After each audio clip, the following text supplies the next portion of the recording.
हमने बहुत से लोगों से बात की और इतनी चिंताजनक स्थिति है, मलिक साहब के दिल्ली में बैठ कर के अंदाज़ा हो नहीं सकता। हम कई दंगों के बाद उत्तर भारत में वहाँ की स्थिति का जायज़ा लेने के लिए समय समय पर गए, लेकिन जो स्थिति मणिपुर की है, सामाजिक संगठन मिलते हैं जब आप दंगों के बाद वहाँ स्थिति का आकलन करने जाते हैं, तो सब सामाजिक संगठन पहली बात ये कहते हैं, आज तक जो हमारा तजुर्बा रहा है, कि भाई हम भाईचारे से रहना चाहते हैं और कुछ शरारती तत्वों ने हमारे बीच में ये झगड़ा करवाया है। लेकिन मैं स्पष्ट बता रहा हूँ आपको, मणिपुर की ये स्थिति नहीं है। जब हम कुकी डोमिनेटेड इलाके में गए तो वहाँ हमें एक भी सामाजिक संगठन ऐसा नहीं मिला जिसने मैटी समुदाय के साथ दोस्ती का छोटा थोड़ा बहुत भी इजहार किया हो।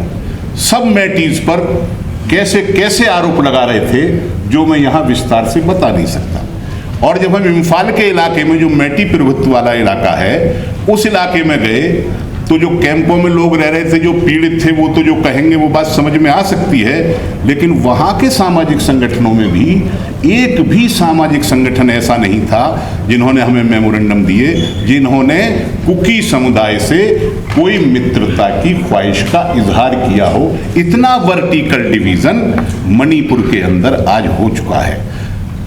ये किसके लिए फ़ायदा पहुँचाएगा?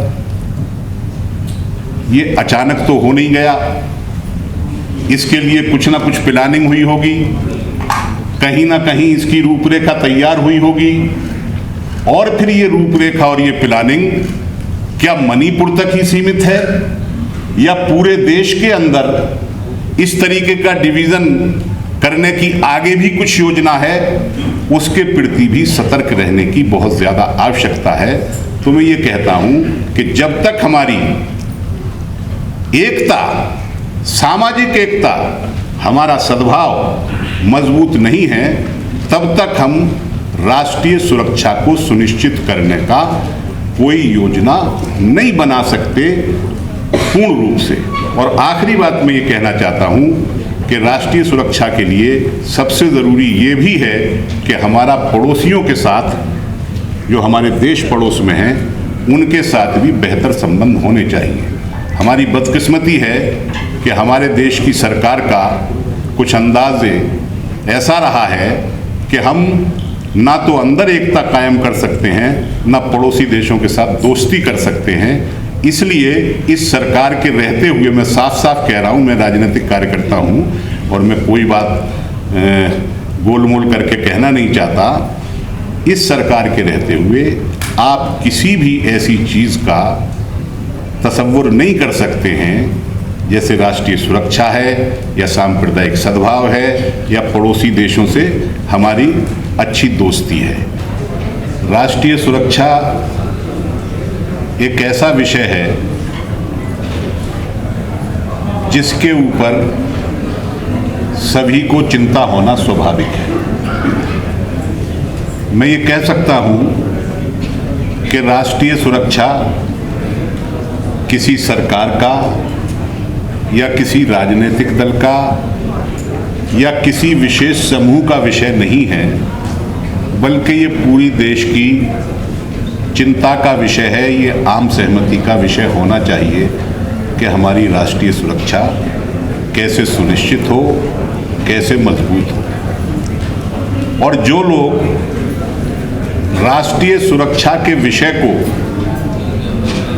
राजनीतिक लाभ का विषय बनाते हैं या जिन्होंने अतीत में राष्ट्रीय सुरक्षा के विषय को राजनीतिक लाभ का विषय बनाया है, उनसे बड़ा ज़्यादा मौका परस्त कोई दूसरा हो नहीं सकता।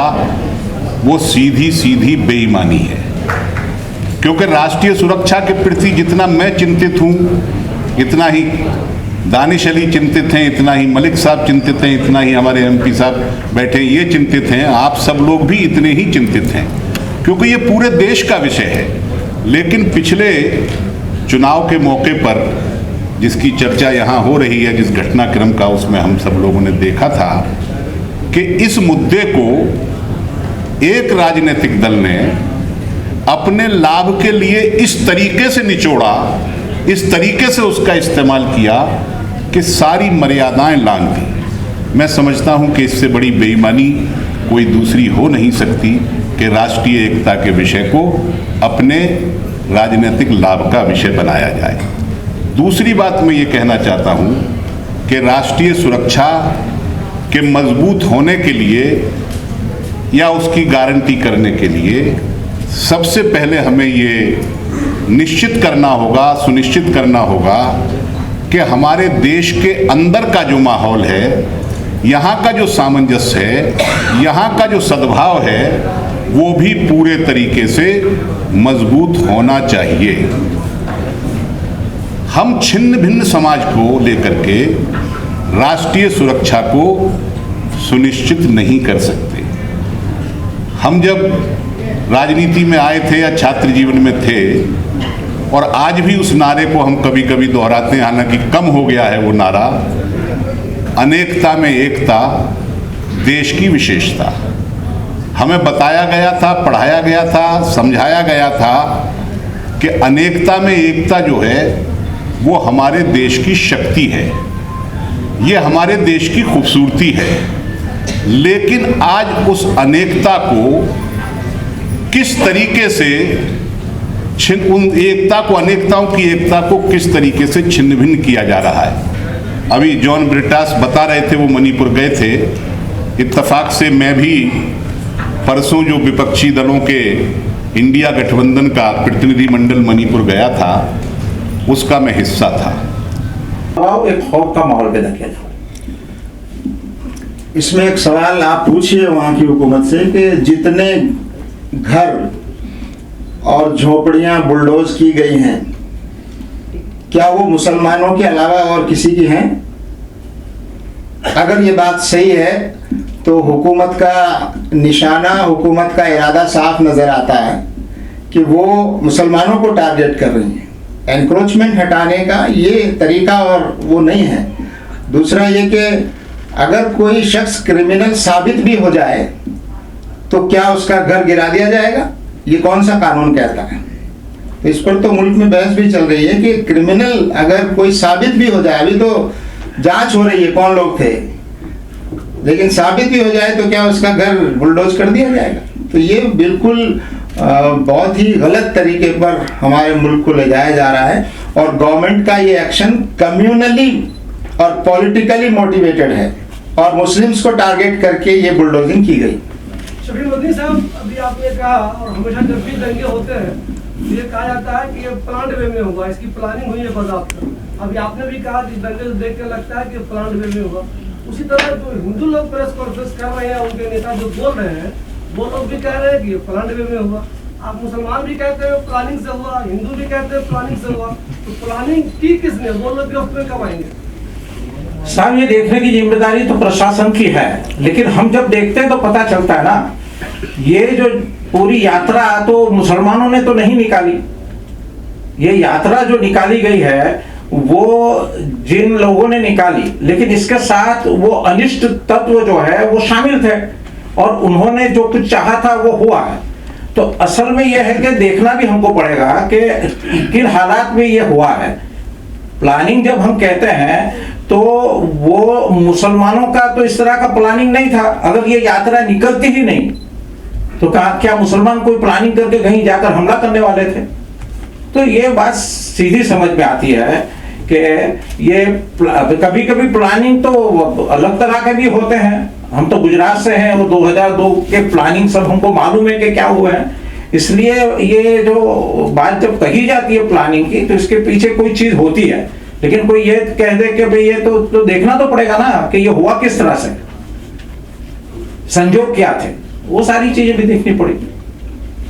वहाँ से जो लोग डिस्प्लेस हुए हैं उन लोगों में एक बड़ी तादाद दिल्ली के मुख्तलिफ मोहल्लों में आकर रह रही है। एक एक घर में 8-8, 10-10 फैमिली आकर रह रही है। डिफरेंट इलाके हैं। क्या आपकी नज़र में ये है, उनको आप कैसे रिहेबिलिटेट करेंगे? आपके पास तो तजुर्बा गुजरात का है, मुजफ्फरनगर का है, आसाम का है, तो आप और वहाँ जो तादाद इससे बहुत बड़ी तादाद थी, लेकिन यहाँ जो डिस्प्लेसमेंट हुआ है, ये लोग रिफ्यूजी बन गए हैं अपने इसी देश में, दूसरी रियासतों में। हाँ, तो ये यानी हमारी मालूमात में भी आया है कि ये कुछ हुआ है, दिल्ली की तरफ भी लोग आए हैं और तरफ भी चले गए हैं। बड़ी तादाद है। हाँ, बड़ी तादाद है। और तो खास तौर से ये है कि अब ये जो पूछना चाहिए कि साहब किन हालात में आए हैं। जी जी जी, तो क्या कहा गया है, ये भी कहा गया है कि आप अगर 25-30 अपराध का नाम बता देंगे तो आपको